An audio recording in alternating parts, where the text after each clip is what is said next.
many sacred texts. Though Bhagavad Gita is the famous and most common, there are many other sacred texts for Hindus. This is mainly to suit the different mentalities of people. The sacred texts of Hindus can be broadly divided as Sruti and Smiriti. Shruti consists of Veda and Vedanta, and Smriti consists of Itihasas, Puranas and Smriti Literature. Shruti is mainly for the people who are highly evolved souls, who go after spirituality and realization. And Smriti is mainly for the emotionally bound people who go after Dharma, Artha and Kama, and they want to lead the materialistic life. Smritis are for those people. Shruti is that what we hear and understand, that is the Upanishads. We hear the words of the great sages from the gurus and we understand it, that is the Shruti. And Smriti is remembering that Shruti, and what is written is Smriti. And the Itihasas, Puranas and the Smriti literature is based on the Vedas. Shruti is for the highly evolved souls, for the scholars, and Smriti is for the common man. Smriti consists of Itihasas, Puranas and Smriti literature. Itihasas, there are two Itihasas in Hinduism. Itihasas are the life history of the divine rulers.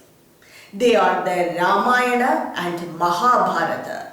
Ramayana was first written by sage Valmiki. After that, many sages and scholars have recreated Ramayana in their own way, without changing the mainstream story. Lord Rama was the avatar of Lord Mahavishnu and he ruled Bharata. He ruled the Kosala kingdom. And his life history is scripted as Ramayana. Along with the mainstream story, the social code of contact that was prevalent in that time and the Vedas, the core concept of Vedas, were also included in Ramayana. And it is brought out very finely by 24,000 verses by sage Valmiki. Later, many people wrote Ramayana, keeping that mainstream story, the history of Lord Rama, and they included their regional code of contact and their code of contact that was prevalent during their period of time. And they also included the concept of Vedas in it. So this is the Ramayana. And Mahabharata is the history of two clans of people, two clans of the families, that is the Kauravas and the Pandavas. But the main hero of Mahabharata is Lord Krishna. It is in Mahabharata, Bhagavad Gita is there, and it is the words of Lord Krishna, and Mahabharata was scripted by sage Vedavyasa. So these are the two Itihasas. And Itihasas explain realization through the life history of these two great divine persons, that is Lord Rama and Lord Krishna. So Itihasa is explaining realization through the life history of these divine people who ruled Bharata during that time. Ramayana happened in Treta Yuga, and in Dwapara Yuga Mahabharata took place. And the Puranas, there are 18 Puranas, all were written by sage Vedavyasa, and Srimad Bhagavata is the famous among these 18 Puranas. These Puranas are mainly stories, facts and information. Bhagavata Purana is entirely about the life history of Lord Krishna. Many facts are given there. And Puranas, only through the Puranas, the concept of God, a different God, came into existence. Each Purana explains about a concept of Brahman, that is God, very clearly. For example, if you take Vishnu Purana, it explains about Lord Vishnu in a detailed way. And Bhagavata Purana explains about Lord Krishna. And there are many other Puranas, Brahmanda Purana, and many other Puranas are there.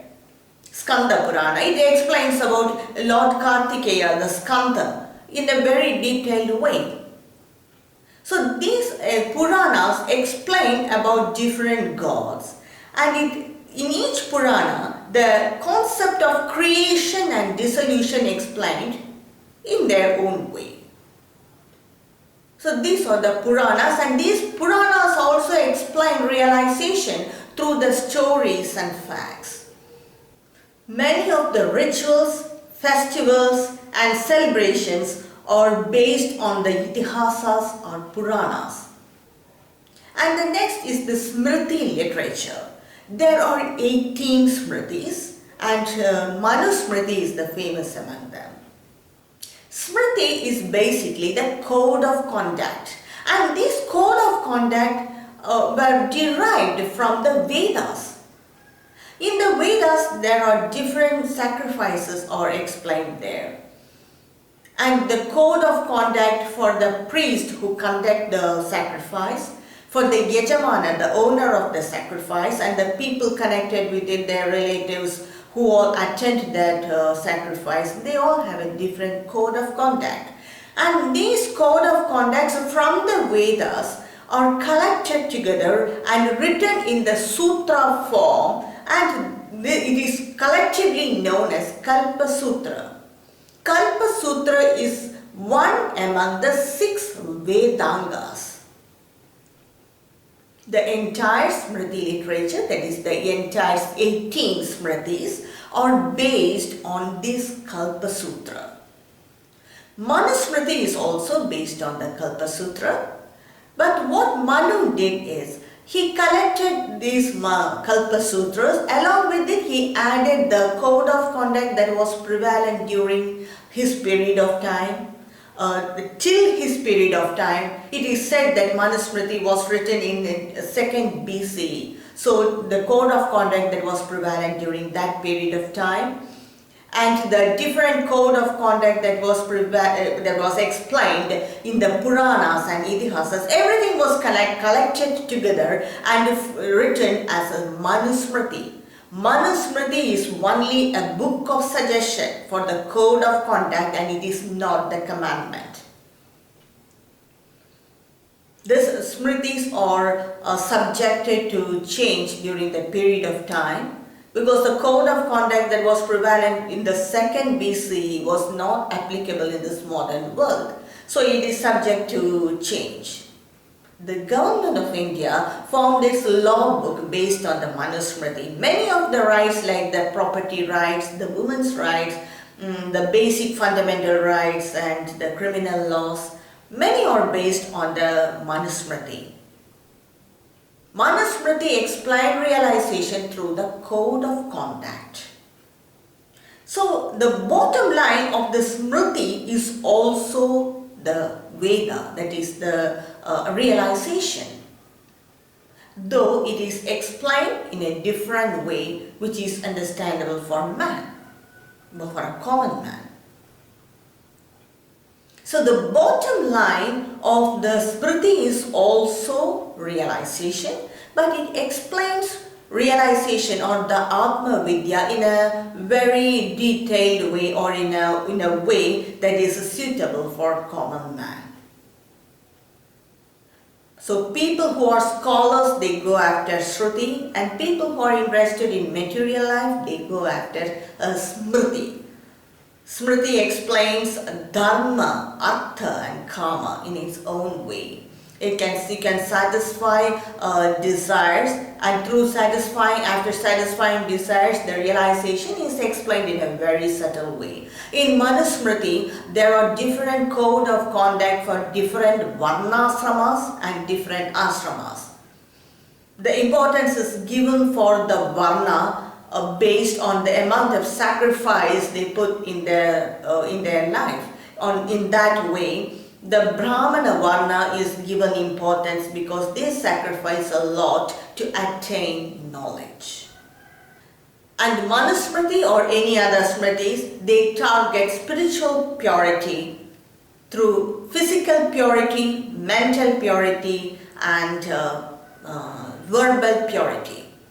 Smriti literature explain about the right values, the right code of conduct, that is the right behavior, and the penance prayachita. And the prayachita, it is strictly based on the realization and evolution, and it is not to punish people, to hurt a person physically or mentally. What the Smriti explains is, an evil person need not be in his evil behavior all the time throughout his life. He may change according to his circumstances in life, according to his knowledge. So he may become a very pious person. And similarly, a very pious person may also change into an evil person by his circumstances or by his wrong friendship or wrong association with people. That's what the Mahabharata, we can see a lot of characters in Mahabharata in this way.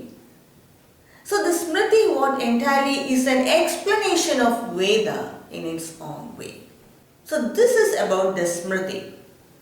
And all the Smriti texts, that is whether it is the Itihasas, Puranas or the Smriti literature, everything are the sacred book of Hindus because their bottom line is Brahma Vidya, Atma Vidya.